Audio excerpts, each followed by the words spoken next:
placer, qué privilegio estar nuevamente aquí en Inconmovibles, Costa Rica, para llevar nuevamente seminario de preparación para liderazgo eficaz. Privilegio servir al Señor, definitivamente. Y como Él es perfecto, Él nos da lo mejor. También nosotros debemos de prepararnos para dar lo mejor, con sabiduría, con inteligencia, con integridad, con compromiso para la obra del Señor. Porque no servimos a alguien, a una empresa, a una persona, sino que servimos al Señor, nada más y nada menos. Así que gracias por continuar con estos estudios, que hoy estamos en el número 8 ya de este seminario de discipulado, y la más cordial bienvenida. Permítame orar un momentito por usted, para que su fe no falte, para que las fuerzas no falten, para que la visión no falte, para que no haya desánimo, sino que más bien nos animemos unos a otros, oremos unos por otros y nos fortalezcamos unos a otros en el Señor y en el poder de su fuerza. Padre bendito, Padre de la gloria, gracias por esta oportunidad que nos das de presentar el Evangelio, Señor, las pautas a seguir para servirte mejor y para poder hacer las cosas con excelencia, Señor. Bendigo a cada siervo, cada sierva que tú has llamado, Señor, al servicio. Qué privilegio, qué honor, qué honra, Señor, porque no te elegimos a ti, nosotros, tú nos elegiste a nosotros para servir. Y gracias por el llamamiento y gracias por todo lo que has puesto en nuestras manos para ir adelante. Que la bendición sea sobre hombres, sobre mujeres, sobre jóvenes, sobre aún niños que sirven al Señor Dios Todopoderoso. Que la buena mano de Dios, que la provisión de Dios, que la presencia de Dios, que el poder de Dios no se separe nunca de nosotros y podamos sentir que vamos avanzando, que vamos hacia adelante, que vamos en el compromiso adquirido, porque para estar aquí sirviendo tuvimos que haber dicho sí, heme aquí. Y entonces Dios tomó ese compromiso, esa palabra de nuestro corazón, y entonces estamos aquí avanzando. Gracias por cada familia. Oramos para la unidad, para la sanidad mental, moral, espiritual, fortalecimiento, y que podamos ir adelante en gloria, en triunfo y en victoria. Así que gracias por seguir estas enseñanzas. Están siendo transmitidas en directo a través de Facebook. También van a estar después en YouTube. Van a estar ahí para que ustedes las revise, las estudie, las analice y juntos podamos prepararnos para servir al Señor. El discipulado es demasiado importante. Jesús le dio tanta importancia al discipulado que hizo un discipulado continuo en el tiempo donde él inició el ministerio. 3 años y medio estuvo con los discipulados para poder darles todo el conocimiento, toda la revelación, toda la sabiduría, y después impartirles poder y autoridad y la gran comisión. Así que para Jesús el discipulado es valiosísimo, importantísimo. Es la transferencia de conocimiento, transferencia de la sabiduría, del poder que todos necesitamos para servir de una manera sometidos a Dios, a la palabra y con humildad. Porque aquí no se trata de quién es el mayor, quién sabe más, sino de que Él es el mayor. Él es el que nos ha llamado para hacer la obra. Hoy quiero compartir el tema acerca de la mayordomía cristiana. Cómo cada uno de nosotros somos mayordomos de nuestra vida, de nuestra salvación, como esposos de nuestra esposa, de nuestros hijos, como padres del dinero, del trabajo, de la salud, de nuestro cuerpo. Somos mayordomos del ministerio, de todo. No somos dueños de nada no somos. Solamente somos administradores, mayordomos, en quien Dios confió en nosotros y nos encomendó cosas muy grandes, cosas muy poderosas, cosas muy buenas. Y debemos de saber multiplicarlas, debemos de saber honrar a aquel que puso en nosotros esa bendición. Así que, ¿qué es la mayordomía cristiana? Bueno, no solo tiene que ver con la administración de bienes o recursos que el Señor de la viña nos encomienda como sus discípulos. Acuérdese que estamos en la viña del Señor, Él es el Señor, y tenemos que dentro de la viña producir fruto. Entonces, ahí está la mayordomía. No solamente cuidar la planta, cuidar la salud espiritual, moral, intelectual, y producir los frutos para el Señor, porque el Señor es el que viene a recoger los frutos para Él. Y entonces, como discípulos, tenemos que además tener presente que tenemos que tener la mayordomía sobre una vida integral, sobre nuestras propias vidas, entendiendo, número uno, que todo le pertenece a Dios. Nadie es dueño de nada, nadie. Como dijo David en el Salmo 24:1, de Jehová es la tierra y su plenitud, el mundo y todo lo que en él habita. Entonces David reconocía que hay un Señor, creador de todo, y como creador de todo le pertenece todo. El hombre fue hecho por él, el universo fue hecho por él, los peces fueron hechos por él, el mar, la tierra, los árboles, todo, las nubes, el agua, el sol, la luna, las estrellas, el viento, todo fue hecho por Él. Entonces, si nosotros disfrutamos de todas las cosas que son de Dios, es porque Él nos concede ese beneficio, ese privilegio, pero tenemos que cuidar de todos los recursos. Entonces, uno de los principios de la mayordomía es conocer, entender que todo le pertenece a Dios. Y número 2, que contamos con un tiempo limitado para vivir y administrar nuestra vida. A veces el tiempo pasa y pasa muy rápido. Mire, ya vamos terminando el segundo mes del año 2021. Ya estamos hoy 26, mañana 27 y el domingo se terminó el mes de febrero. Así que el lunes empezamos el tercer mes del año 2021. Pasa tan rápido el tiempo y entonces sabemos que contamos con tiempo limitado, que tenemos que hacer las cosas ya. No podemos dejar las cosas para mañana. Tenemos que hacerlas el día de hoy. Hoy haz lo que tengas que hacer. Mañana será otro día. Tenemos que, número 3, saber que no estamos solos.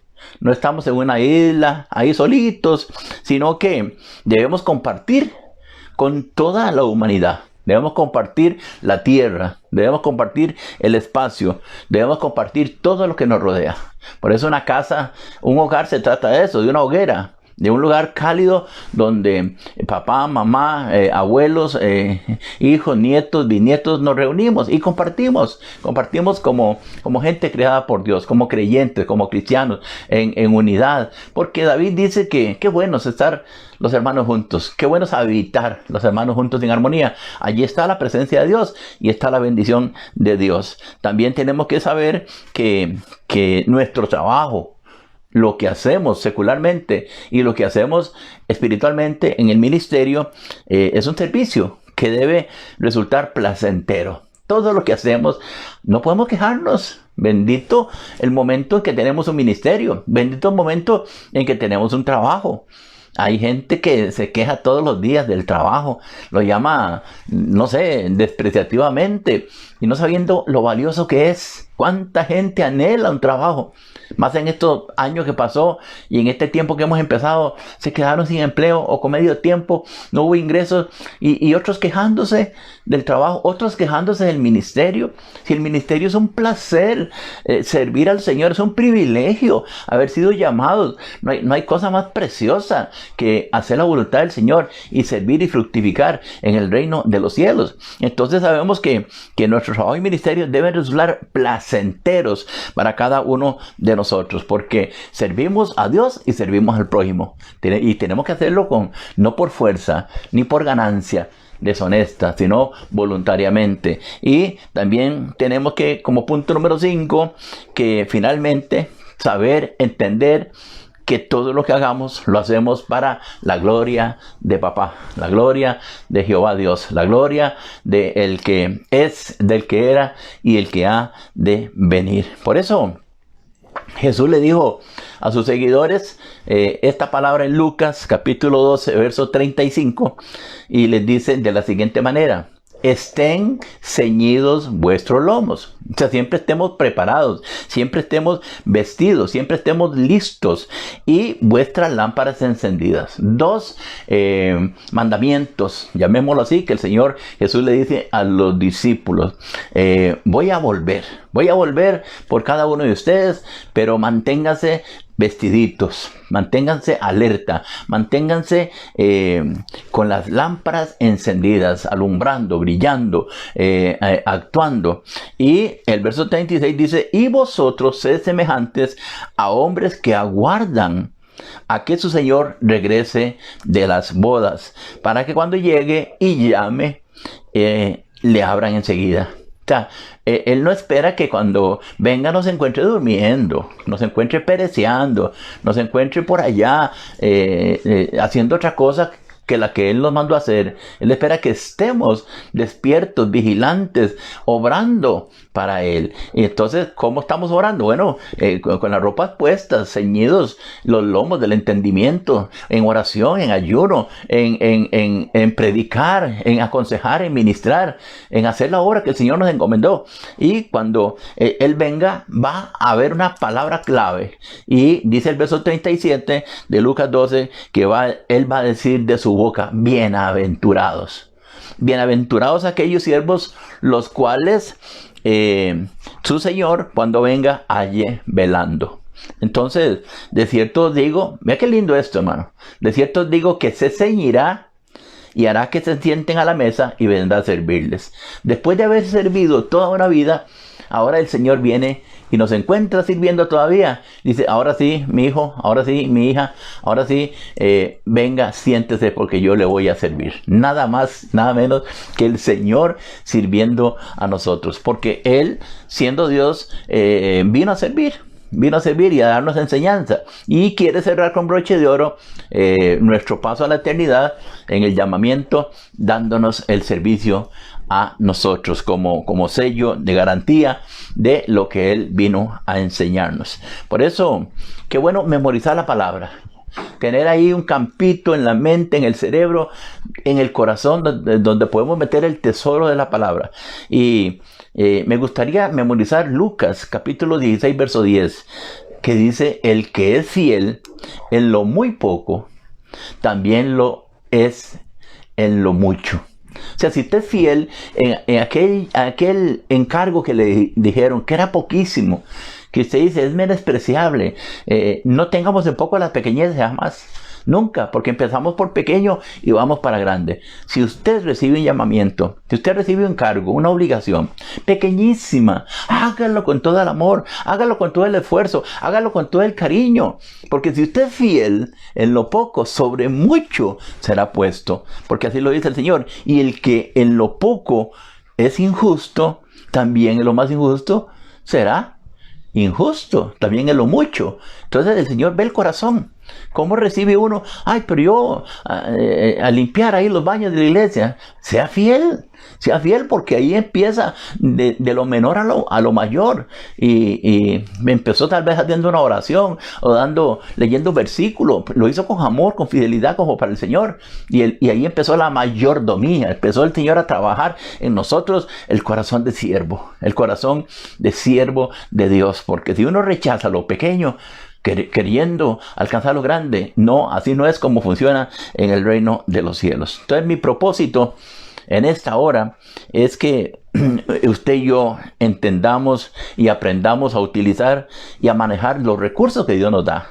Todo viene de Dios, todo, no hay nada que no venga de Dios. El aire viene de Dios, el agua, el fuego, la tierra, todo es del Señor. Entonces, que aprendamos cuál es la manera para que nosotros usemos los recursos de una manera que glorifiquen a Dios. Que todo sea para gloria del Señor. Y eso se hace con sabiduría que le pedimos a Dios. Porque Él dice: si alguno no tiene sabiduría, pídala. Dios dará abundantemente. Entonces, cuando el hombre administra, cuando el hombre, la mujer administra sabiamente lo que tiene en sus manos, cuando es fiel en lo poco, Dios respalda su ministerio y bendice su liderazgo. Definitivamente. Hemos visto tantos siervos y siervas en tiempos de pandemia donde no faltó nada.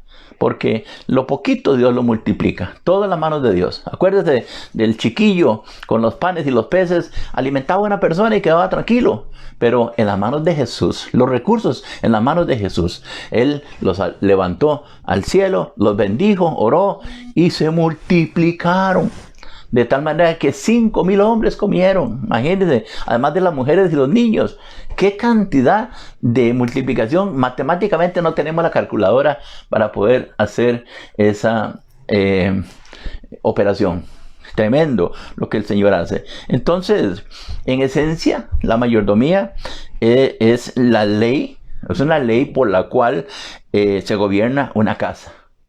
Toda casa tiene leyes, toda casa tiene reglas, toda casa tiene normas, y la casa de Dios, el reino de Dios tiene normas. Y entonces una de las normas es que tiene que haber mayordomos. Hay un Señor y el resto somos mayordomos. Entonces el mayordomo es aquel que gobierna o administra la casa de su Señor. Y en griego, trayendo la palabra al griego, se llama oikonomeo, que quiere decir administrar. Eso es lo que hacemos nosotros, administrar los recursos de Dios, porque no producimos nada. Dijo Job, del vientre de nuestra madre salimos desnudos y así nos vamos.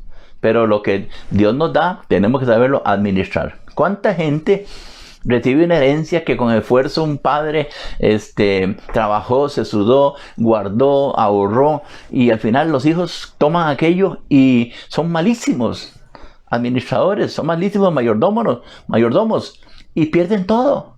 Si una herencia es para darle posteridad, para honrar a aquel que trabajó, para honrar a aquel que sudó y que se esforzó tanto. Dile, papá, gracias porque yo no trabajé, estoy disfrutando algo que no hice nada, o tal vez hizo algo, cooperó, pero no para votar aquello, como el hijo pródigo. Cogió la herencia y se fue y lo votó, no le había costado nada, tal vez porque era el menor. Pero tenemos que entonces entender, como siervos de Dios, como discípulos del Señor, como gente que ya está sirviendo, que Dios es creador y dueño de todo cuanto existe. Dueño de la creación, por ejemplo, Génesis capítulo 1 y capítulo 2 de Génesis, el principio. Génesis quiere decir el principio. Apreciamos la creatividad de Dios, la creación de Dios, el origen de todas las cosas existentes hasta hoy. Porque así dice, en el principio creó Dios los cielos y la tierra, el mar y todas las cosas que en ellos hay, los animales y todo lo que tiene aliento de vida. ¿Quién lo creó? Dios. Nosotros ni por la mente podemos crear nada, solamente el Señor. Entonces, como creador, Dios es dueño del hombre. Él es el que nos crió. Hagamos al hombre conforme a nuestra imagen, conforme a nuestra semejanza. Tomando barro del Edén, barro rojo, barro moldeable, hicieron la figura de un hombre y ahora soplaron aliento de vida y fue el hombre un ser viviente. ¿Quién lo crió? Dios. ¿Quién es el dueño? Dios. ¿Por qué? Por creación, a su imagen y semejanza. Eso lo encuentra en Génesis capítulo 1, versículo 27. Y inmediatamente le dio la mayordomía del paraíso. Le dijo Dios a Adán, señorea sobre toda mi creación. ¡Wow! ¡Qué tremendo! ¿Cómo Dios confía en nosotros para darnos un ministerio, para darnos un llamamiento, para darnos dones, para darnos el Espíritu, para darnos la palabra, que es el Evangelio de salvación, para predicarla? Pero a veces somos tan malos mayordomos que tenemos este tesoro, como dice Pablo, en vasos de barro, y ahí se queda toda la vida. Hay gente que no se gana una sola alma en toda su vida como creyente. ¿Qué hizo? ¿Qué hizo con la palabra? ¿Qué hizo con lo encomendado? ¿Qué hizo con el mandamiento? ¿Qué hizo con el poder y la autoridad que recibió de parte de Dios? Entonces, Dios toma a Adán, el primer hombre, como mayordomo de todo lo hermoso hecho por sus manos, siendo el único requisito la obediencia.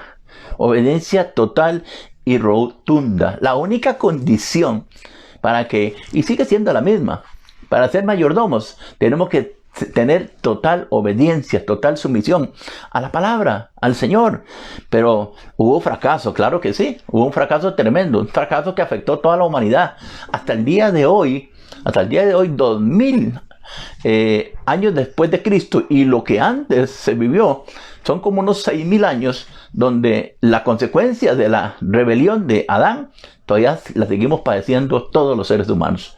Pablo le llama, por cuanto todos pecaron, estamos destituidos de la gloria de Dios. Entonces, Adán fracasó en cuanto a la obediencia a la orden divina, a la orden dada por Dios. Y como resultado entró dos cosas, el pecado y la muerte.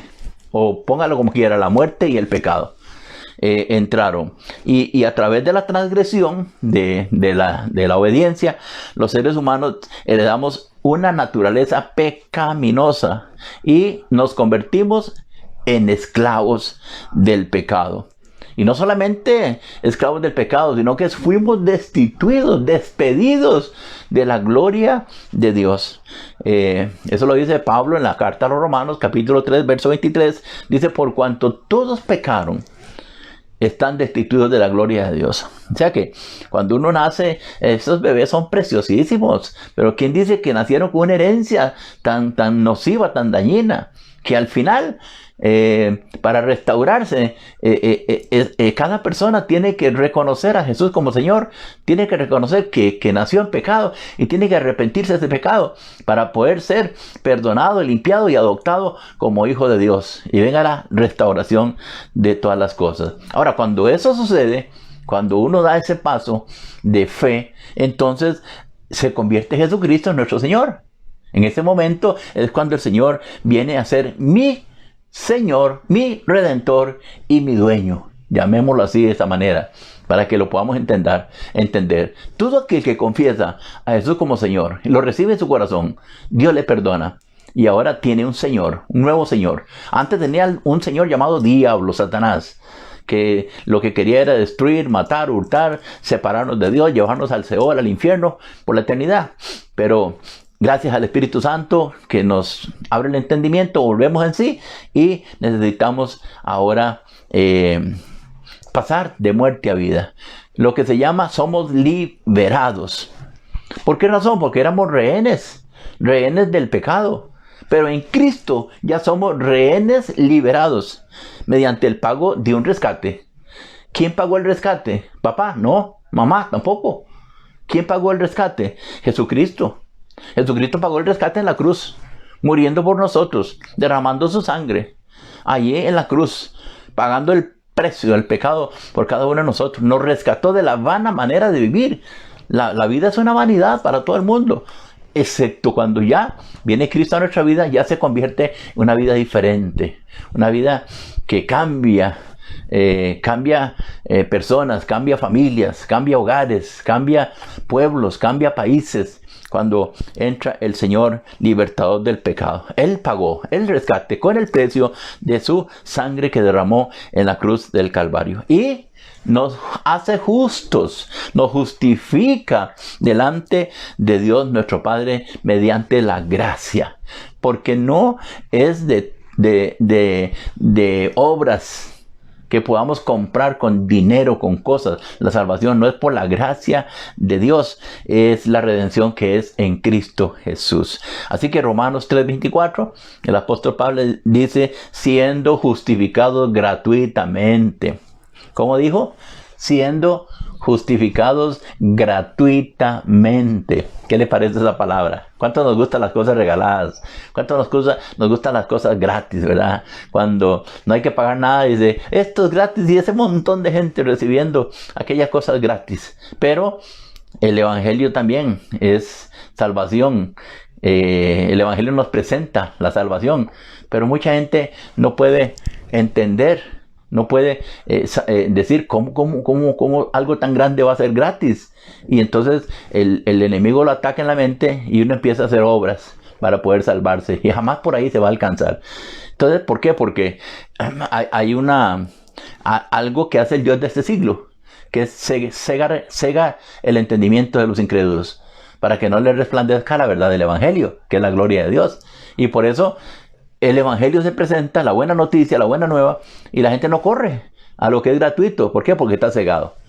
Y la obra del Señor, a través de la intercesión de la oración, es romper esas vendas y esos velos mágicos para que la gente pueda venir y recibir por gracia gratuitamente la redención de nuestros pecados y ser libres. Entonces, ser mayordomo tiene objetivos.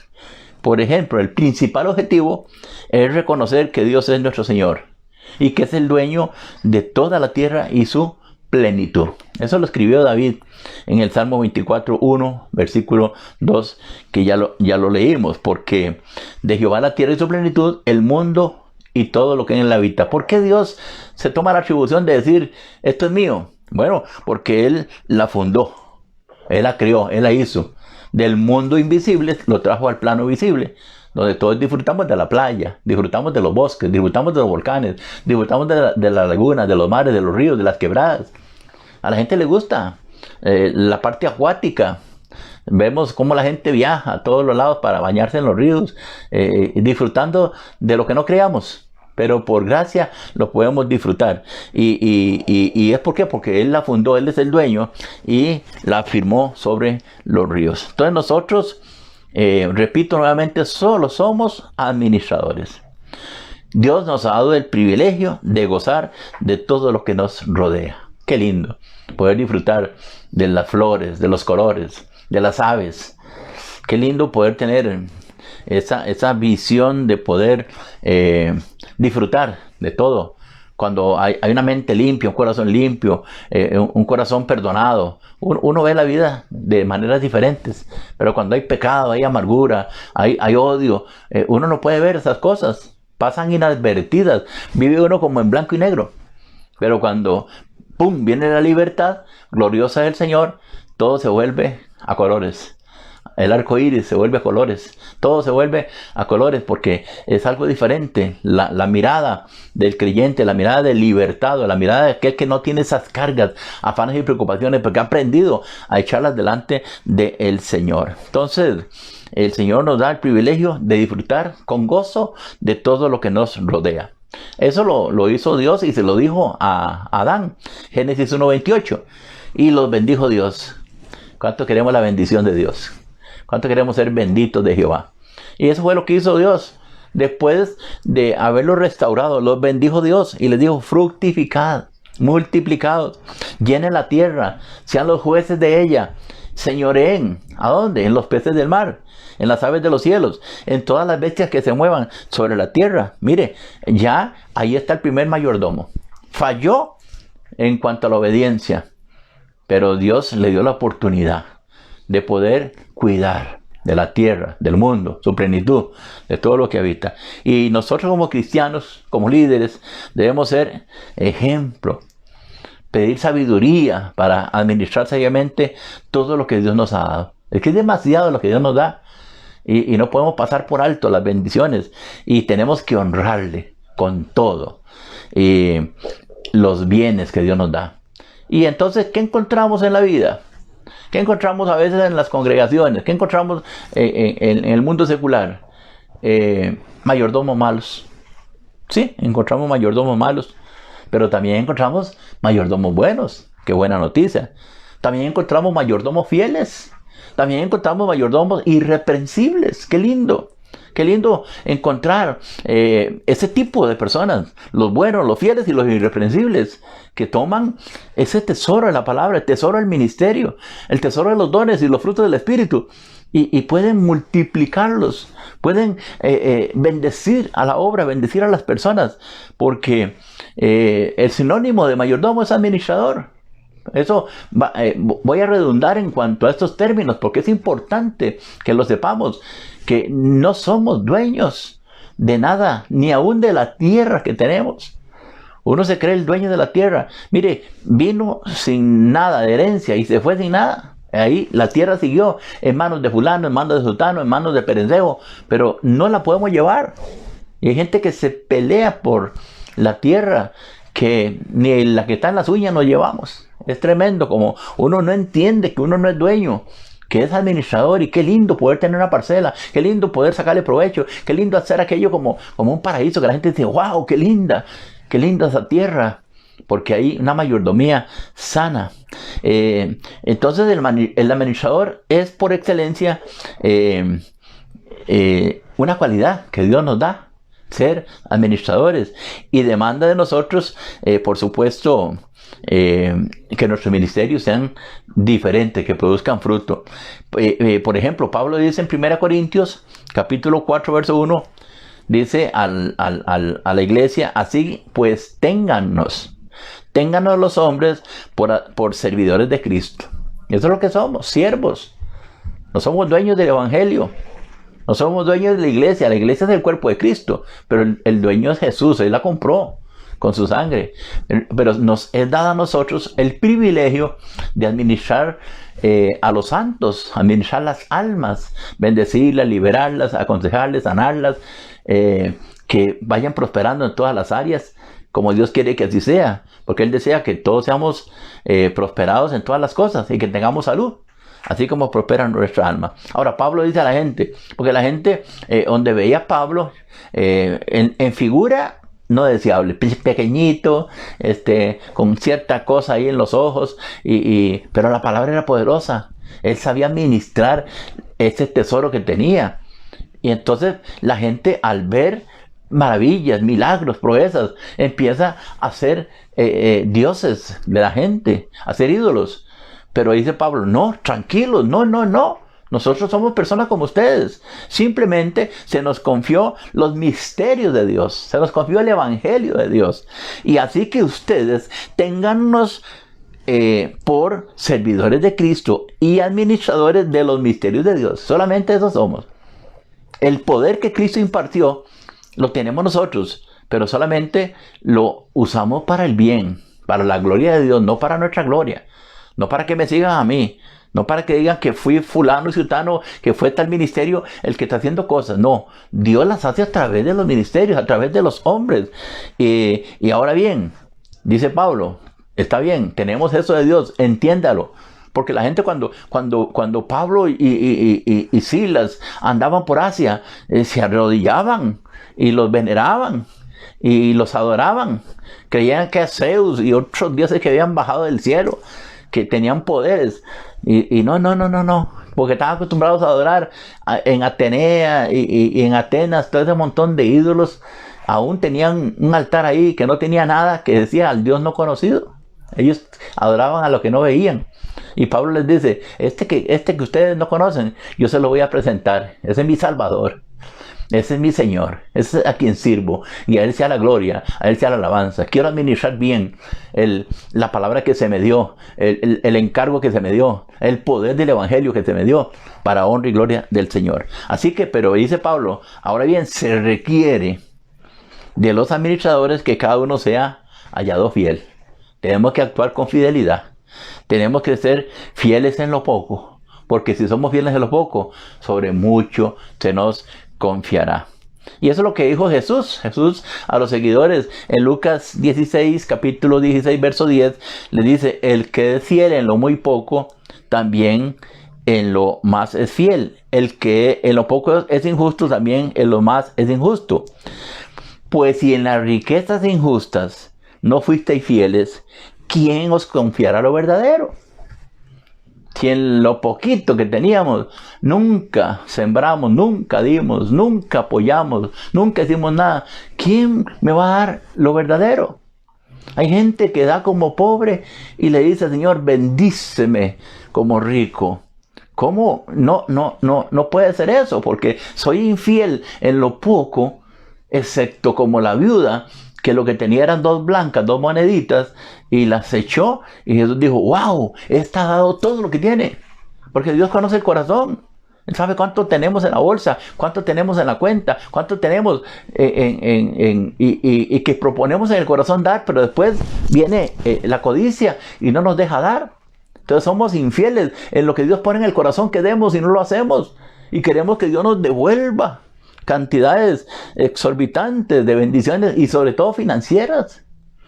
Pero si en las riquezas injustas no fuimos fieles, ¿quién os confiará lo verdadero? Y si en lo ajeno no fuisteis fieles, ¿quién os dará lo que es vuestro? Aquí, hablando de lo ajeno, es que nada, no es nuestro. Somos administradores. Mi vida no me pertenece, mi cuerpo no me pertenece, todo le pertenece al Señor, y yo debo cuidarlo. Entonces, viajamos al Antiguo Testamento, el mayordomo era también el que dirigía a las personas, el personal, y llevaba las cuentas de la casa. Tenía como el amo de llaves que llamaban. Entonces, el dispensador que distribuía los artículos, los alimentos, a todos los miembros de la casa, la ración a su tiempo, tanto para su alimentación como para llevar a cabo los trabajos. Todo, el mayordomo era el que hacía toda esa labor. El Señor simplemente le encomendaba todo eso. El mayordomo debía restituir todos los bienes que había recibido. Hacía devolverlos, multiplicarlos. Y ahora nosotros nos llamamos ministros, siervos, mayordomos.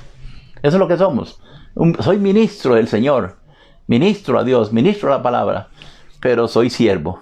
Aunque sea muy alto en rango ministerial, soy siervo y sigo siendo mayordomo. Eso es lo que pasa en el Nuevo Testamento. Los servidores de Dios seguimos siendo mayordomos, ministros dispensadores que Él ha puesto en su iglesia. Un dispensador es algo que contiene. Por ejemplo, esos dispensadores de refrescos que hay en los moles, en los supermercados. Te toma el vaso, mete así, hay una palanquita que se abre y llena el vaso.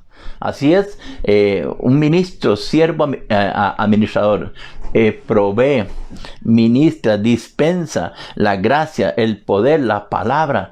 Pero tenemos que hacerlo con fidelidad, tenemos que hacerlo con lealtad, porque algún día todos rendiremos cuentas de nuestra administración. Todos llegaremos ante aquel que tenemos que dar cuenta. Y Él nos va a preguntar: ¿qué hiciste con Cristo? ¿Qué hiciste con la salvación? ¿Qué hiciste con la palabra? ¿Qué hiciste con el ministerio? ¿Qué hiciste con los dones? ¿Qué hiciste con los talentos? ¿Qué hiciste con los frutos? ¿Qué hiciste con mi espíritu? Vamos a tener que entregar cuentas de todo.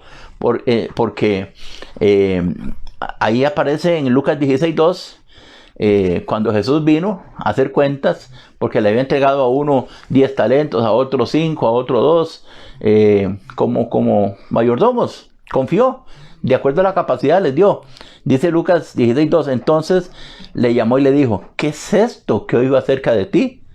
Da cuenta de tu mayordomía, porque ya no podrás ser más mayordomo. ¡Wow! Eso es un despido y del Señor. Ya no podrá ser más mayordomo. ¿Por qué? Porque no hay fidelidad, no hay lealtad. Y tenemos que entonces tener mucho cuidado en la fidelidad, porque si Dios ha sido fiel con nosotros, la fidelidad debe ser la característica de todos nosotros como siervos. Si Dios se ha mantenido fiel, yo tengo que devolver fidelidad. Yo tengo que ser fiel. Y hablemos de los frutos del Espíritu. En Gálatas 5, 22 y 23. Tenemos que ser fieles en cuanto a amar, en cuanto a gozarnos, ¿verdad? En cuanto a ser pacificadores, en cuanto a ser pacientes, en cuanto a ser benignos, a ser bondadosos, a que la gente vea que tenemos fe, que no hay orgullo, arrogancia, sino hay un espíritu de mansedumbre, que hay templanza para soportar los días malos, los días de escasez, los días de prueba, los días de batallas espirituales, que siempre permanecemos ahí fortalecidos en el Señor, y que sabemos que contra todo lo que se levante no hay una ley que nos impida que amemos, que nos gocemos, que tengamos paz y pacifiquemos, que seamos pacientes, que con paciencia esperemos, que tengamos bondad, que seamos benignos unos con otros. No hay ninguna ley que nos pueda hacer eso. Y porque Dios es el primero que nos ha mostrado esos frutos. Él nos amó, nos puso el gozo de la salvación, nos pacificó con Él porque éramos enemigos, advenedizos, extraños, y ahora tenemos paz para con Dios. Ahora, un buen ministro de Jesucristo, dice 1 Timoteo 4:6, que enseña a los hermanos, que es un maestro. Y si lo hacemos, seremos buenos ministros de Cristo. Gente que está oyendo la palabra, que se congrega, que apunta, que escudriña, que es hacedor de la palabra, que se nutre con las palabras de la fe y de la buena doctrina. es un buen siervo, es un buen administrador, es un buen mayordomo, que no menospreció el alimento, la comida, porque no solo de pan vive el hombre, pero ¿a qué vamos? A un seminario, ¿a qué vamos? A la palabra, cuando la leemos, a comer de la palabra, a nutrirnos de la palabra y a tener la fortaleza, la fuerza, la valentía de ponerla por obra. Entonces, Pablo dice, si esto enseñas a los hermanos, el comportamiento serás un buen ministro de Cristo, serás un buen administrador de los dones del Señor, que estás nutrido con la palabra y la fe, porque la fe espiritual no podrá venir a nuestra vida si no es por el oír de la palabra. Es el ingrediente que le da el potencial para que la fe nazca en nosotros.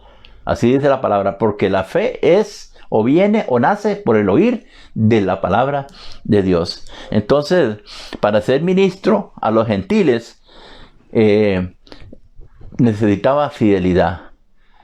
Pedro era el apóstol a los judíos y Pablo era el apóstol a los gentiles. Y necesitaba preparar gente que fuera a los que nunca habían conocido el Evangelio, a los que nunca habían conocido de Dios. Porque Israel conocía a Dios desde los inicios, a través de la palabra, de la Torá, de Génesis, de Éxodo, Levítico, Número, de Deuteronomio y de todo. Y conocían a Dios, sabían las instrucciones, tenían el decálogo, tenían los 10 mandamientos, conocían la palabra, pero el resto del mundo no.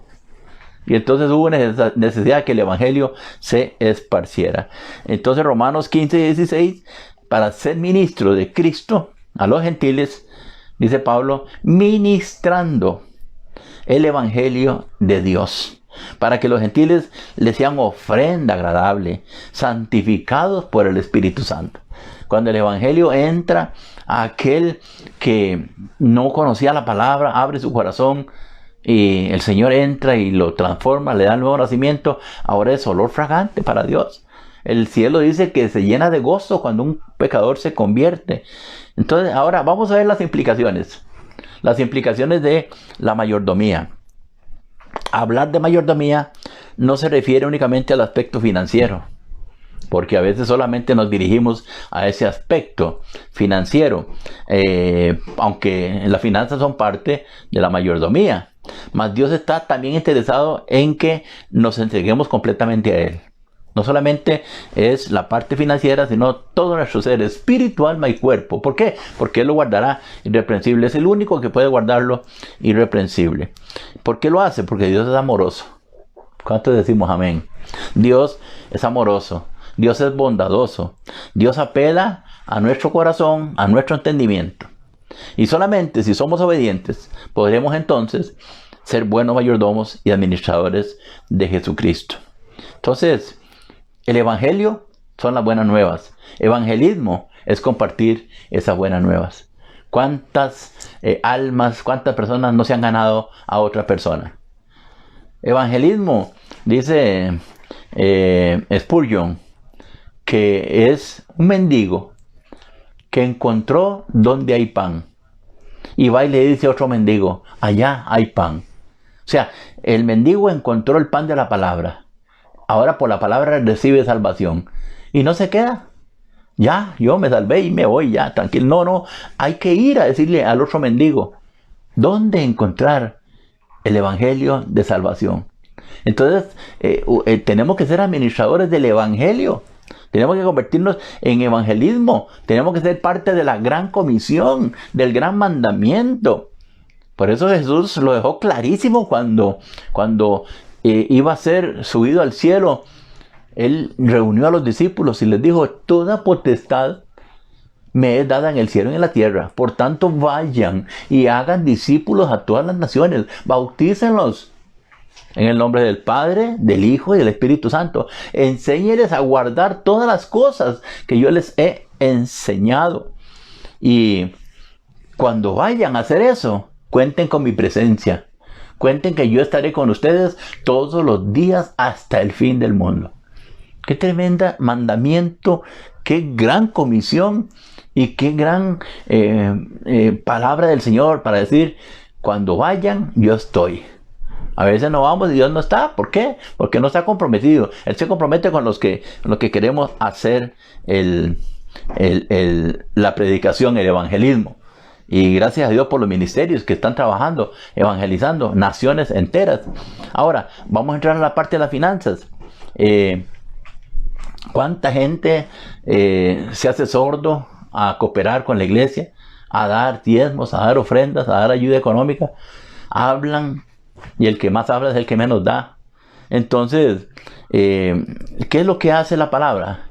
Nos exhorta a devolver a Dios lo que le pertenece. Dios me da el 100%. Ahora me dice, dame el 10%. ¿Qué me queda a mí? Un 90% de todo. Ahora, si yo me quedo con el 100%, no me alcanza, no me rinde. Pero si me quedo con el 90% y le doy a Dios el 10%, óigame, ese 90 se hace multiplicado. Primero porque estoy en obediencia. Primero porque lo di con generosidad, con gratitud y con gozo. Primero porque tengo la obediencia a la palabra del Señor. Entonces, cuando diezmamos, estamos regresando al Señor parte de lo que de su mano ha venido para nosotros. Primera de Corintios 16:2. Pablo, esto no es invento de nosotros los pastores ahora. No, eso ha existido desde Abraham. Abraham tuvo una gran guerra contra los enemigos. Dios entregó todo en sus manos. Y aquel Abraham no aparecía en la Biblia la palabra diezmo, ni ofrenda, ni nada de esto. Y entonces cuando vio el botín que había capturado, ¿verdad? Que por la mano de Dios que le dio la victoria, vino a Melquisedec, al rey, al representante de Jesús. Melquisedec, sacerdote. Y le trajo los diezmos de todo. Y entonces aquel Melquisedec sacó pan, sacó vino y lo bendijo el Señor. Qué lindo recibir, dar con gozo y recibir la bendición de parte del Señor. A él le dio en el corazón. Es que esto es porque yo quiero hacerlo. A nadie se le exige, pero sí le tenemos que decir que es un beneficio. Que es un beneficio que usted aparte. Pablo le dice a la iglesia de Corintios, cada primer día de la semana, cada uno de vosotros ponga aparte algo, según haya prosperado, guardándolo para que cuando yo llegue no se recojan ofrendas. Y es que la verdadera sabiduría está en ver más allá de lo que se puede ver normalmente, físicamente, intelectualmente. La verdadera sabiduría está en ver lo que Dios quiere decirnos a través de la palabra. Y que déjeme decirle algo. En Eclesiastés capítulo 11, versículo 1 y 2, dice, echa tu pan sobre las aguas. Echa tu pan sobre las aguas, porque después de muchos días lo hallarás.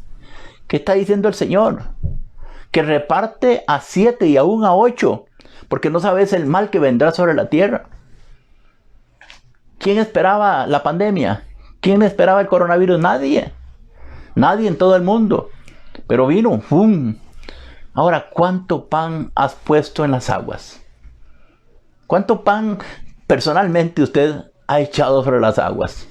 Porque aquí dice que yo echo mi pan sobre las aguas y en muchos días, en tiempos de crisis, en tiempos de escasez, Dios hará que ese pan vuelva. Dios hará que ese pan regrese. Porque el Señor lo dice, echa tu pan sobre las aguas porque después de muchos días lo hallarás. ¿Eso qué significa, pastor? ¿Qué significa echar mi pan sobre las aguas? Significa que tenemos que dar las cosas materiales a los necesitados. De una manera que pareciera un derroche. ¡Wow! Ese está tirando la casa por la ventana. ¿Qué es lo que está haciendo? Echando el pan sobre las aguas. Porque luego será recompensado. Es hacer algo ahora por una recompensa que no puedo ver ya, inmediata. Si usted diezma hoy para esperar que Dios le devuelva mañana, no. Usted da el diezmo por gratitud, por la salvación, por la liberación, por la sanidad, por la restauración, porque quiso darlo. Pero no espere dar para recibir algo como manipulando a Dios. Señor, tengo que pagar 1,000,000 mañana, tome 100,000. ¿Cree que Dios actúa así? No. Dios, esa ofrenda es desagradable, ese diezmo es desagradable. Porque usted quiere manipular a Dios, quiere comprar a Dios. Y a Dios no se compra, a Dios se le agradece, se le da, no se le rinde gloria y honra. Ahora, lo que pasa es cuando usted echó el pan sobre las aguas, no esperando nada, simplemente con generosidad ayudó a otras personas. Entonces ahí está el producto. Se está multiplicando, se está inflando, se está creciendo. Para que cuando venga la necesidad, Dios trae provisión. Eso es lo que sucede entonces. Pero ¿cuántos no pueden recibir nada porque nunca dieron nada? Nunca echaron nada sobre las aguas. Y es lo que dice Salomón. Salomón se ajusta a Eclesiastés. Salomón dice, Proverbios 19:17, a Jehová presta el que da al pobre. ¿A quién presta?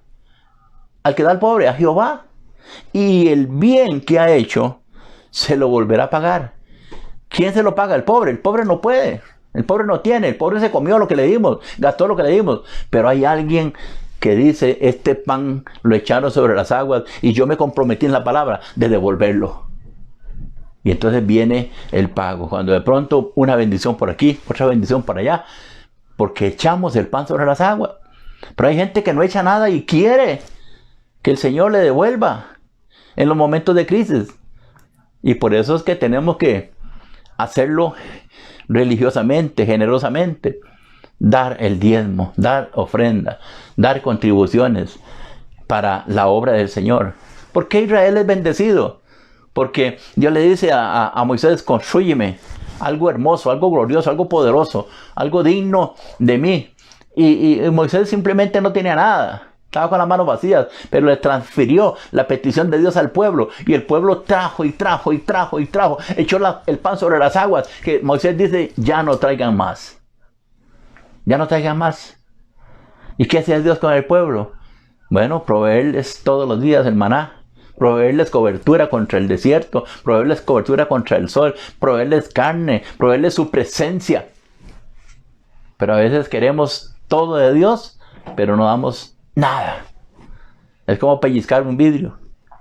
Entonces Pablo dice también que se recogían ofrendas y contribuciones. 2 Corintios 9:7 dice, cada uno dé como propuso en su corazón, no con tristeza ni por necesidad, porque Dios, si algo ama, es que usted dé con alegría. Si usted venga el domingo con su ofrenda de alabanza con alegría, con su ofrenda de aplausos con alegría, con su ofrenda de su cuerpo, presentándolo en sacrificio vivo y santo agradable con alegría. Que Dios vea el corazón suyo, que usted viene a un culto, que le pregunten, hermano, ¿cómo estuvo el culto? Y ay, no se movió nada. No, el que no se movió fue usted. El que no trajo un corazón recto fue usted. El que no vino con gozo fuimos nosotros. Sí, Dios estuvo ahí porque Él prometió, donde estén 2 o 3 reunidos en mi nombre, yo estaré en medio de ellos. Pero el que viene mal somos nosotros, cargados, afligidos, y con tanta palabra que Dios nos da, venid a mí todos los que están cargados y trabajados, que yo os haré descansar. Y menos dar, pasamos por largo cuando hay que dar. Porque nos volvemos codiciosos y avariciosos. Y nunca echamos el pan sobre las aguas. Y nunca va a ser devuelto nada. Porque esto depende de lo que yo, por fe, doy generosamente, caritativamente. Entonces, no se puede dar con tristeza ni por necesidad. Porque Dios ama al dador alegre. Entonces, bajo la economía de la gracia de Dios, se espera que todo creyente aporte con corazón bien dispuesto. Es mi responsabilidad apoyar con mis finanzas la obra de Cristo aquí en la tierra. Es mi responsabilidad. Porque Satanás va a usar aún la escasez financiera para cerrar templos. ¿Cuántos en la pandemia tuvieron que cerrar? Porque el dueño dijo, no puedo rebajar. El que estaba alquilando dice, no puedo pagar. Entonces se rompe el contrato. ¿Pero qué pasó? ¿Por qué? Tenemos que ir por adelantado, ir adelante. Empezar hoy, empezar a echar nuestro pan sobre las aguas. Porque la palabra lo dice, dentro de no muchos días lo vas a recoger. Tenemos que empezar a sembrar en el reino de Dios, porque Dios dará el crecimiento a esa semilla y vendrá cosecha. Pero tenemos que actuar. ¿Qué dice Malaquías 4? Traed los diezmos al alfolí y haya alimento en mi casa. Y probadme en esto, dice el Señor, si no abriré las ventanas de los cielos y haré que haya abundante cosecha en vuestro regazo, medida buena, apretada y remecida. Reprenderé el devorador por vosotros. Pero no, la codicia es mayor. El amor al dinero es mayor. La adoración a Mamón, el dios de las finanzas, el dios del dinero, es mayor. Nuestra mayordomía se hace mala porque entonces no somos fieles en lo poco y queremos lo mucho. Y lo mucho no vendrá mientras yo no me convierta en fiel con lo poco delante del Señor. Ahora, mi cuerpo también tiene que ser ofrendado a Dios. Debe cuidar el cuerpo como templo del Espíritu Santo, porque eso es lo que somos.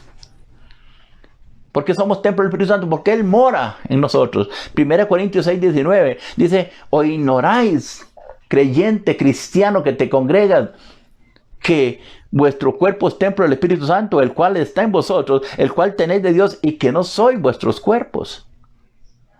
Ahora tengo que ser mayordomo sobre mi familia. Tengo un compromiso de instruir a mi familia en los caminos de Dios, de acuerdo a la palabra del Señor, de acuerdo a los mandamientos. Y empezó desde la ley. Empezó desde que Dios dijo, yo voy a tomar el control de este pueblo para que les vaya bien. Y la enseñanza está en Deuteronomio capítulo 6, verso 1. Permítame leer porque es bueno enterarnos de lo que Dios quiere con la familia. Dice Dios, esto pues son los mandamientos, estatutos y decretos que Jehová, vuestro Dios, mandó que os enseñase, para que los pongáis por obra en la tierra a la cual pasáis para tomarla, para que temas a Jehová tu Dios, guardando sus estatutos, sus mandamientos que yo te mando, tú, tu hijo, el hijo de tu hijo, todos los días de tu vida. Generación a generación tenemos que conocer la palabra de Dios y vivir bajo la palabra para que nos vaya bien, guardando los estatutos todos los días de nuestra vida, para que los días que estemos sobre la tierra sean prolongados. ¿Cuánta gente no desea morir? ¿Cuánta gente anda buscando la fuente de la eterna juventud? Y definitivamente el cuerpo exterior se desgasta, pero cuando la palabra está en mí, cuando el Espíritu está en mí, cuando el agua viva está en mí, el cuerpo interior se rejuvenece día a día. Y es por causa de la palabra. Y el Señor le dice en el versículo 3, oye pues Israel, cuida de ponerlos por obra, para que te vaya bien a la tierra que fluye leche y miel. Y os multipliquéis como te ha dicho Jehová, el Dios de tus padres. Oye Israel, Jehová nuestro Dios, Jehová uno es. ¿Cuántos ídolos hace la gente? ¿Cuántas desviaciones tenemos y no honramos a Dios? Y el mandamiento es: amarás a Jehová tu Dios de todo tu corazón, de toda tu alma, con todas tus fuerzas. Y estas palabras que yo te mando hoy estarán sobre tu corazón. O sea, yo tengo que guardar el corazón de cosas vanas, cosas superfluas, y permitir que la palabra gobierne. Y la repetirás a tus hijos. Hablarás de ella estando en casa, en el camino, al acostarte, cuando te levantes. Las atarás como una señal en tu mano. Estarán como frontales en tus ojos. Las escribirás en los postes de tu casa y en tus puertas. La pregunta es: ¿somos mayordomos de la palabra del Señor? Que no es nuestra, sino Dios la dio para que nos vaya bien. La estamos pasando a nuestros hijos, a nuestros nietos. O el tiempo es tan corto que no nos alcanza para poder tener un altar familiar. Y hablando del tiempo, nuestro tiempo, la asistencia, la puntualidad, el rendimiento en nuestra iglesia local son importantes en la obra de Dios. A usted lo necesitamos ahí, no para que forme parte de un número, no para que en las cámaras salga estamos full. No. Necesitamos que todos crezcamos a la unidad de la fe y el conocimiento del Hijo de Dios, a la estatura de un varón perfecto, a través de la palabra. Que sirvamos, que echemos el pan sobre las aguas, que entendamos sabiduría, que entendamos fe, que entendamos conocimiento como cuerpo de Cristo, para estar firmes todos unidos y constantes trabajando en la obra del Señor. 1 Corintios 15, 58. Así que, hermanos míos amados, estad firmes y constantes. ¿Cuánta gente se desanima por una cosa, por la otra? Pierde la fuerza en su mente, en su corazón, en sus piernas. Ya no quiere avanzar. Pero Dios nos manda a crecer, nos manda a madurar, nos manda a avanzar siempre en la obra del Señor, sabiendo que vuestro trabajo en el Señor jamás es en vano. Jamás. Todo lo que usted hace, poquito, grande, el ministerio, Dios lo va a recompensar. Ahora, yo tengo que ser buen mayordomo con los dones y los talentos que me dio Dios. Ahora, pregúntese, y yo me pregunto, Pastor Paulino, ¿estoy glorificando a Dios con ello? ¿Soy efectivo en lo que Dios me dio? ¿Estoy produciendo buenos resultados? ¿Se está glorificando el Señor con todo lo que Él me ha dado? Porque cada uno tiene que, según el don recibido, ministrarlo a otros como buenos administradores de la multiforme gracia de Dios. Yo siempre le digo a los hermanos, Dios no le da todos los dones a una sola persona, porque se haría un Dios. Esa persona se haría como un Dios. No necesito de nadie, tengo todos los dones, tengo un ministerio completo. No, Dios quiere que yo necesite de ti y que tú necesites de mí. Entonces a uno le da el don de ciencia, el otro el don de sabiduría, el otro el don de lenguas, el otro don de interpretación de lenguas, el otro don de fe, el otro don de hacer milagros, para que todos como cuerpo, unidos, entrelazados, formemos un solo cuerpo espiritual que avancemos juntos. Todos necesitándonos de unos de otros, todos bendiciéndonos unos de otros. Por eso el apóstol Pedro dice en el capítulo 4, verso 10 de la primera carta, cada uno según el don que ha recibido de parte de Dios, ministrelo a otros. Ministrelo a otros. No se quede ahí diciendo, yo tengo el don de fe, pero ¿para qué le sirve si no lo ministra? Yo tengo el don de sanidad, ¿para qué le sirve si no ora por nadie? Tenemos que ser buenos mayordomos, buenos administradores de la multiforme gracia de Dios. Y también tenemos que administrar el amor de Dios. ¿Cómo lo hacemos? Ministrando al prójimo. La pregunta es, ¿soy misericordioso? ¿Guardo la unidad en la iglesia? ¿O soy el que causa divisiones, que causa contiendas? Tenemos que arrepentirnos, tenemos que volver a la unidad del cuerpo de Cristo. Porque todos los que somos hijos de Dios estamos llamados a guardar la unidad y el compañerismo dentro del cuerpo de Cristo. Tenemos que ser pacificadores, tenemos que ser restauradores.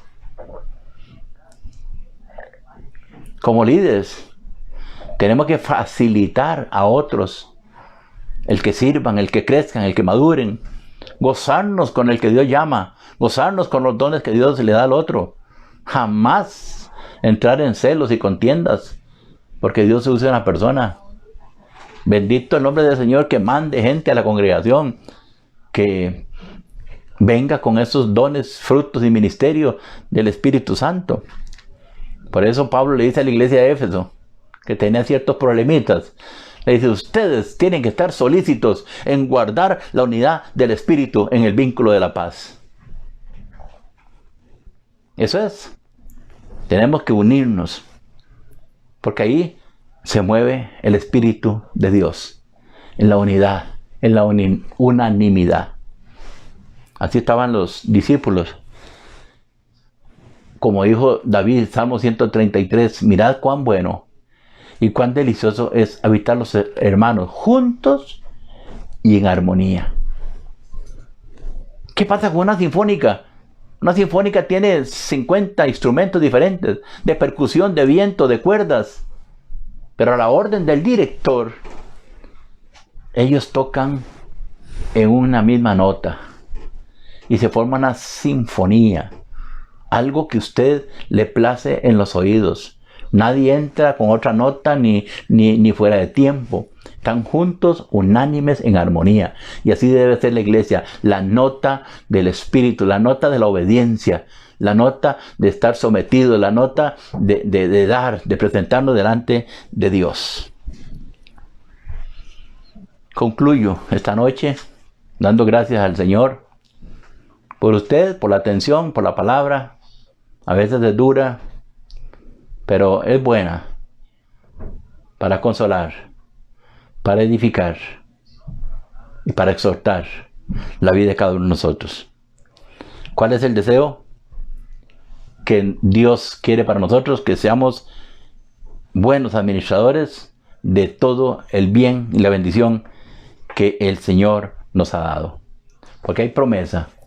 ¿Qué es lo que el Señor promete? Recompensa en la fidelidad.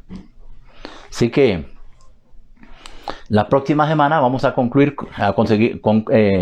con el tema número 9, que tiene que ver el líder y su familia. Un tema importantísimo que yo le invito a conectarse, le invito a seguirlo para no perdernos cómo es el comportamiento de un líder y su familia. Amado Dios y Padre Santo, te doy gracias en el nombre que es sobre todo nombre por esta noche que he compartido con mis hermanos, consiervos en Cristo, Señor, llamados a administrar la multiforme gracia de tu amor y misericordia. Gracias por enseñarnos a que nada nos pertenece, que todos somos administradores de todo lo que nos has dado y que debemos de hacer las cosas con amor, con fidelidad, con integridad, y en lo poco ser fieles y en lo mucho también lo seremos. Gracias por enseñarnos que hoy yo puedo tomar la actitud y la decisión de empezar a echar mi pan sobre las aguas, porque la palabra dice que a su tiempo regresará, a su tiempo vendrá multiplicado, y para gloria y honra queremos ser hacedores de la palabra. Que la gloria de Dios repose sobre ti, sobre tu familia, sobre tu ministerio. Que el domingo podamos vernos en el culto presencial a las 10 de la mañana en la congregación, y que podamos llevar nuestra mayordomía ahí, llevando nuestro cuerpo con gozo, nuestro aplauso para el Señor, nuestras palabras de adoración, de alabanza al que vive por los siglos de los siglos, aquel que nos llamó de las tinieblas a la luz y nos dio el ministerio de la reconciliación, para que nosotros roguemos al Señor que mucha gente pueda reconciliarse con el Señor. Bendigo a todos los ministerios de la iglesia, que para que sigamos adelante fructificando al 100%, como el Señor nos ha mandado a hacer. Que la paz de Dios se gobierne sobre cada uno de ustedes, y que el Dios haga resplandecer el rostro de cada uno y ponga paz en cada familia. En el nombre de Cristo Jesús nuestro Señor. Amén. Buenas noches.